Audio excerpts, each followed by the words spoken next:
Welcome back, Fibre friends. So once again, we're going to be doing something a little bit different today. So first, I'm filming on my bed, which is already a little different. Really the gist of it is this is going to be a Yap Sesh. I have the gift of the gab. I have a lot to talk about, surprisingly. Not surprisingly, I haven't been on YouTube for a hot minute, and I wanted to sort of go, like, more in depth about what I've been doing, how I've been feeling, yada yada yada. I'm cleaning just my life up in general. I spent the most of the first part of the day cleaning my car. And I have been cleaning up the Fibre studio in general, aka my room, because those are one and the same right now. I don't have a lot of space. And so we're gonna be reorganizing things. We're gonna be hanging up these little I don't know, boards, the little whiteboards that I hope to write some goals and ideas on. I always have really great ideas and then I forget to write them in the notes app of my phone. And I'm hoping, because I'm always I'm in my room anyway, that having something physical on the wall that I'll just write on the whiteboard, and I'll remember that idea for when I hit a block, because that always happens. I'm I remember I had some ideas for what I was doing after X, Y, or Z project. I'll show y'all what I'm going to be spinning for Tour de Fleece, right? So I started my Tour de Fleece spin with not what I thought I was going to start with. Okay, so this is what I actually have on the wheel right now. It's just a pound of, it's this blue fiber that I got from Shepherd Mill Wool Processing in Elmer, New Jersey.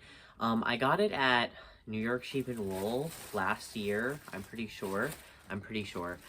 This is what it looks like. I've been calling it brine blue. I already have these bobbins, I dropped the cotton. I already have these bobbins totally filled, so the third one is on the wheel. Once I have a third one, I'm just gonna apply from that and see what I have, because I'm also spinning some of this on the drop spindle, so I'm just gonna see how much can I actually fit on these bobbins. I'll see whatever that skein amounts to. Fabulous, fantastic.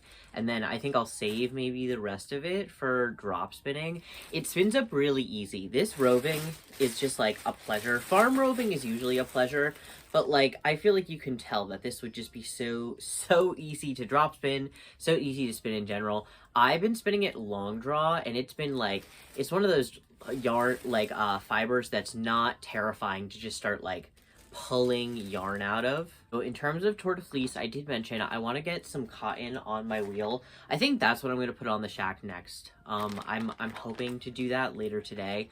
And I'm hoping it's going to be just this white cotton top that I have.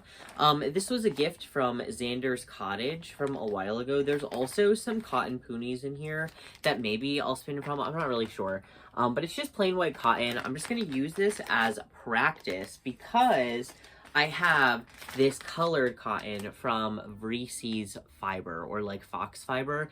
If you don't know, they grow different colored cottons, and when you finish spinning it, you boil the cotton and it turns a darker version of these colors. So I have the undyed, light brown, dark brown, I think this is coyote, and this is rust, and then a little bit of the seafoam, which is the green color. Every time I see it, I'm really tempted to just pick up more of it, but I'm I haven't spun any of this, and I can't justify buying more cotton if I haven't spun the cotton that I have. I refuse to be that person. It's just not me. And then the other thing that I'm going to start spinning once the Lendrum is open again, I do want to start spinning this silk, and what is it? It's Rambouillet, right? It's 80/20 Rambouillet silk. It is Citrus Serenade. It's a 4-ounce braid. It's part of the Roots and Fruit series from Fossil Fibers.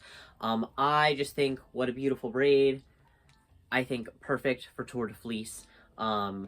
And besides Tour de Fleece, though, I also have just some other plans that I kind of have in the works. So, with the drum carder, I did my first bat / roving drop, and it went really well. I really appreciate all the support, especially when it comes to a rare fiber. I'm kind of just really happy to have the Gulf Coast native out there, and everybody who has gotten it has really enjoyed it. So the feedback has been great. I've been super happy about that. I really like to process more of that and kind of just get it out into the world, and also probably spin some of that up as part of the end of Tour de Fleece. Lately, I've also just been thinking about leaning into your dreams in general, or just leaning into art. I really like having my day job and also having art slash side hustles. I've always been somebody who had like a main job and side hustles, or like multiple jobs at once. It's just like the kind of person that I am.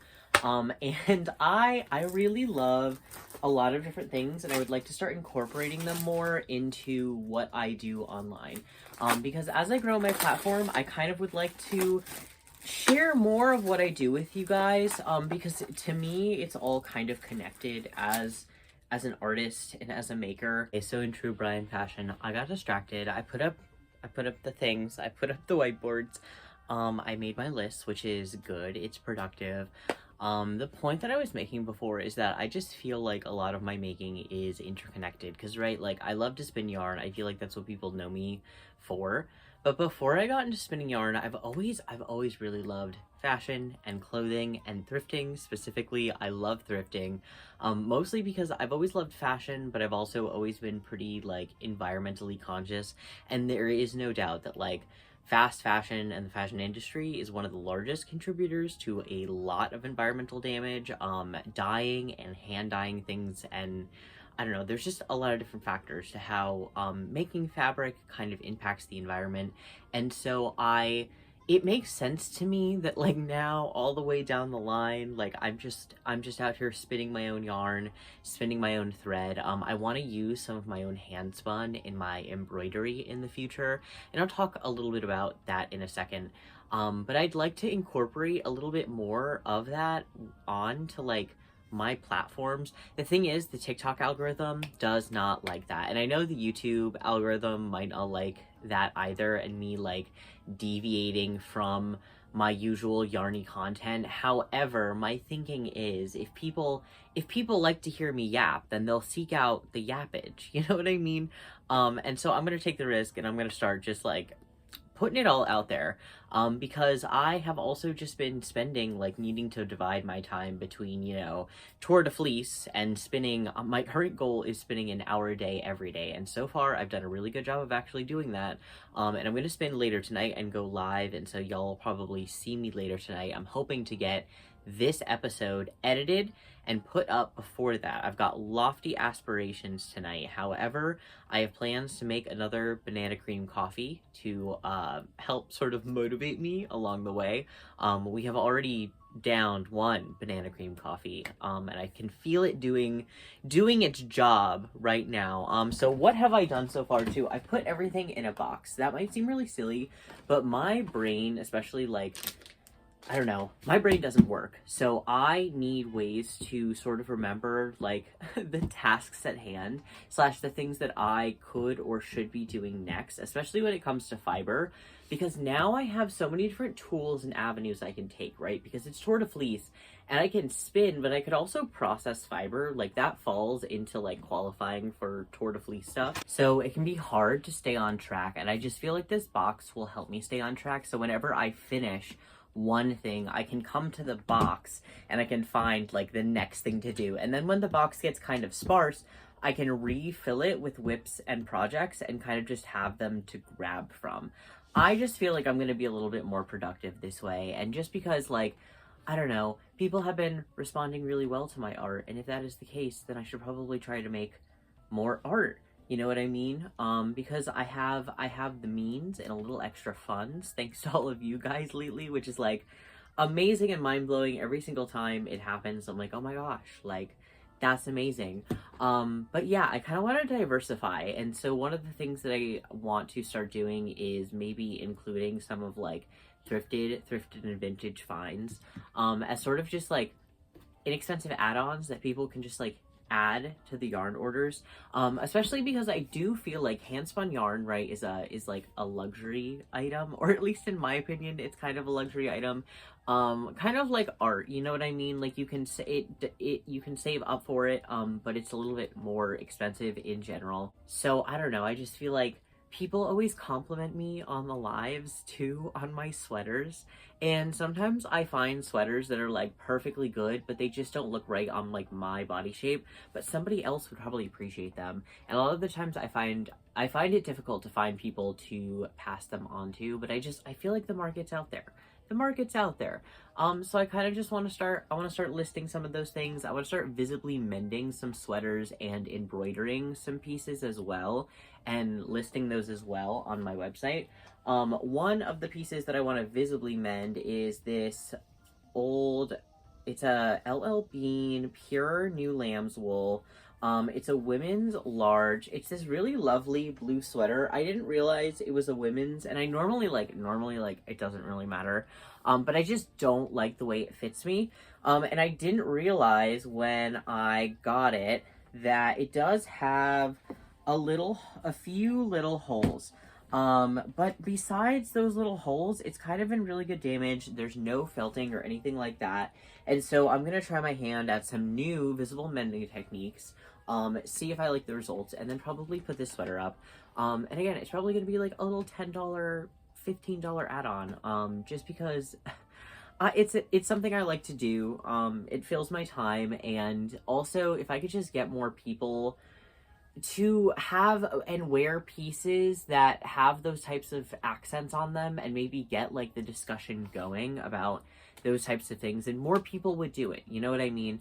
And that's kind of my end goal in general too. Like when it comes to spinning yarn, I want more people to spin yarn. I want more people to thrift and understand where their clothing comes from. That sweater is actually not immediately going into the box though, because the reason that I like got inspired to do this in the first place is because I actually got a request from somebody. So I was on TikTok and I was showing off some of my most recent thrifted finds, which I'm going to talk about in the next video. The next video that I'm going to post here on YouTube, I think is going to be like things I like video / what's in my bag / like my most recent bin / thrift haul. I don't update my wardrobe super often, but I was kind of looking at some of my pieces that were just falling apart in front of my eyes, mostly because I have used them to their fullest extent. I have been wearing them for like I didn't even realize how long I've been wearing some of them, like a decade or over, which is wonderful, which is great, but they are at the end of their life. It's okay to admit that. It's okay to say that. And it was time to update. So I'll go a little bit more in depth about that in the next episode, but this was one of the things that I found, and somebody actually already claimed this sweater. It is a 100% cashmere sweater. It's 2-ply. It is from Tahari. Yeah, Tahari. Which is a brand that I feel like you can find in like a nicer department store, or even at like TJ Maxx or Marshalls and things like that sometimes. It's a really, really nice sweater. It just needed a wash and a depilling, which I have already gone through the process of, as you can see, for the most part. I do find a pill here and there that I have to like pull off again. But my plans are still to do a little hand embroidering on this. I haven't really selected the yarn or the thread that I'm going to embroider it with yet, so that's still in the works, but this project needs to get finished first because this sweater has like already been claimed. It hasn't been paid for yet, but it has been claimed, and so I would like to get this finished and to its next owner. So I need to work on that. That's going to go into the bag, into the bin as something that I need to work on. And this handkerchief, so I saw this handkerchief. I just thought it was nice. It was neat. It looked like, or it felt like cotton, 100% cotton, or some kind of like, maybe a cotton linen blend, but probably just 100% cotton, if I'm being honest with myself. And then it has this lace on the outside. I want to hand dye this, and then also embroider this, and then list it on my website, just because it's like it's a little guy, and I have been practicing my hand dyeing. I'm going to get more into like natural dyeing and just practicing my hand dyeing in general, and so I thought this would be a nice opportunity. And I don't know, this called to me. I just thought it was really cute. And I was on the lookout for silk handkerchiefs, but I just couldn't find any. But hopefully next time. I really want to do a hand spun yarn series that's like inspired by other artists that I like, as like an elaborate way to plug those other artists. Not that I know I don't have like the largest following in the world, but I have enough of a following, in my opinion, to share my influence and my taste in artists. And recently I purchased some art from another artist. I'll talk a little bit more about all of the other art that I purchased from her in the next episode. But this is the print that I got from her. It's Brigette Coovert. She makes glue babies. Glue babies. That's what they're called, and you can find her on TikTok and Instagram and a lot of other socials. This is one of my favorite ones she's ever done because I really love koi fish and goldfish. I love them so much. I just think I just like them. They're just one of my favorite things. And all of her work is really beautiful though. I just like the way it looks. It's very sculptural and glossy and round and chubby and cute in many cases. And I am going to hang these up in my room along with, I don't know, some of the other stuff that I got. And I'm going to take down finally this, this map of the Met because it's not serving me anymore, and these prints are. As always, guys, thanks so much for watching. If you want to find the links to my other socials, you can find them down below, along with the link to my shop where you can find my yarn update and rare endangered sheep fiber. I've been making this end bonus footage like a regular thing, so here we go again. This is the sweater. I'm going to soak it, and these are the patches that I'm considering for the visible mending. So I have this nice dark blue color. I don't really want to use this one. I just think it's too plain, and visible mending is supposed to be visible, you know what I mean? The green, I'm just not crazy about. I'm picking between these two reds. I'm stuck between the two. Cast your vote down below. And while you're at it, tell me, do you like it when your artists do lots of different things, or do you prefer your artists to stay in their lane and stick to one medium? Listen, it's okay to have an opinion and disagree with me, and I'll see you guys next time.